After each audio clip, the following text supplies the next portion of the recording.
All right, guys. Controversy. We're going with some more controversial topics today.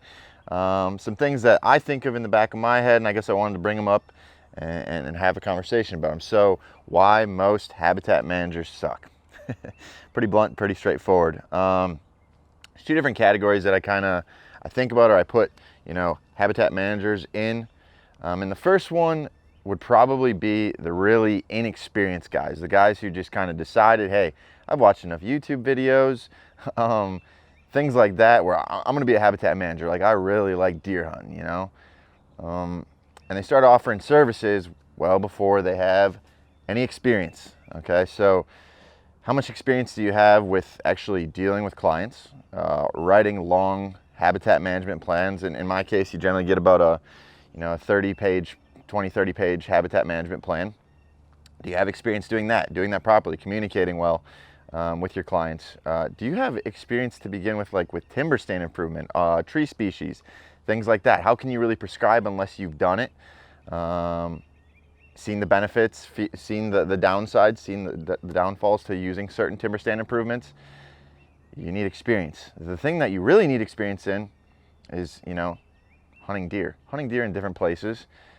Just because you killed a couple big deer in one spot doesn't necessarily mean you're credible in the next spot. How many mature bucks have you actually harvested yourself? Those are the guys I kind of think of, like the guys who, like I said, they go and they watch YouTube, and all of a sudden they think that they've gained a lot of information. But I think you see that a lot in this generation today, just learning stuff off the internet. But this is still something that you need to get out and you need to physically do it to learn what works and what doesn't.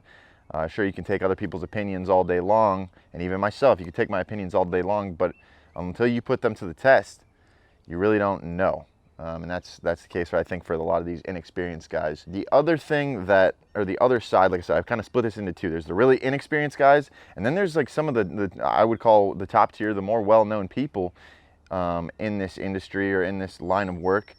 And the biggest issue, I guess, that I found with some of them, and I'm not, like I said, most. I'm not putting everybody in category. I'm not saying everybody except for Whitetail Land Management Services sucks. It's not the case. There's good people out there. I'm not afraid to agree with some of those people on certain topics, and I don't think they should be either. I mean, we're all trying to achieve a common goal here. With that being said, some of them, there's something that I picked up on that didn't make a ton of sense to me, and it was the fact that I went on one of their websites, and I'm not going to throw names out, and they said, I've harvested Pope and young bucks, I want to say, in like 3 to 4 different states, which is cool.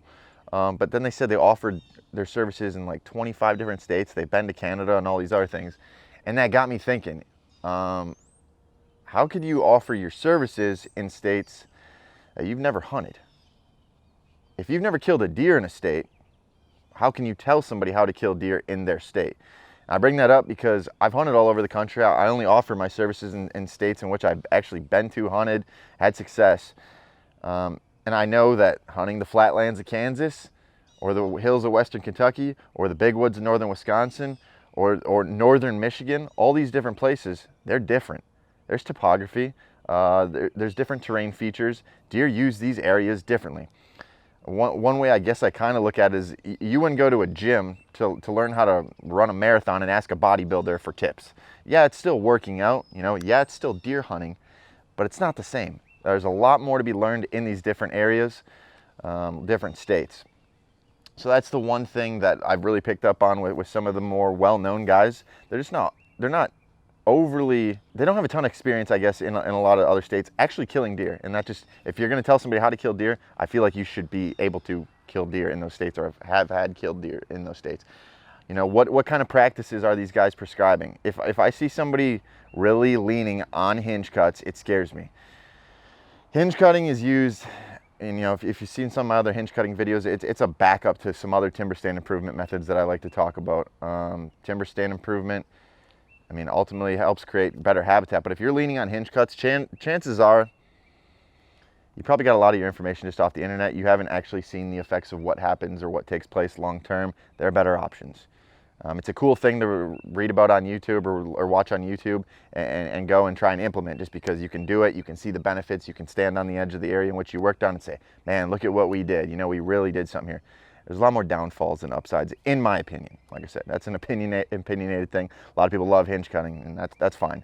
But that's, if they're really leaning on things like that, kind of raises a red flag in my head. One of the last things I think of, they're selling you their own personal magical product. They're selling you mineral that's going to grow 300-inch deer, things like that. The perfect food plot seed.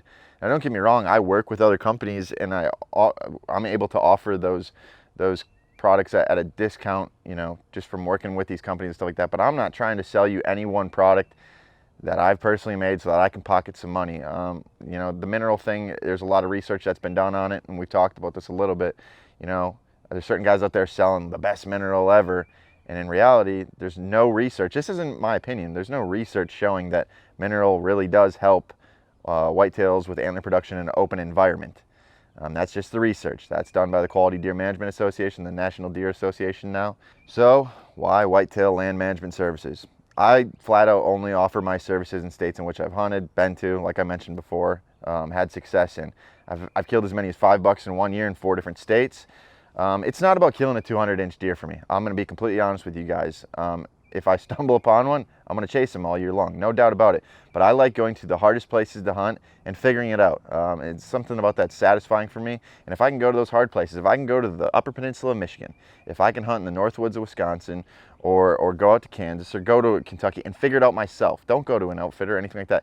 There's something rewarding in that for me. And if I can learn something about those places and help you when you're hunting those places constantly, that's the goal in the back of my mind. It's all about just having experience in these different spots, and really just knowing what you're talking about. And if you haven't been to these places, you're kind of just guessing at the end of the day. Sure, they might have more knowledge than some of the clients that they're working with, but at the end of the day, to really have experience, to be a good habitat manager, you have to be familiar with the places that you're servicing. So at the end of the day, guys, there are a lot of habitat managers out there, and the fact is, a lot of them probably suck.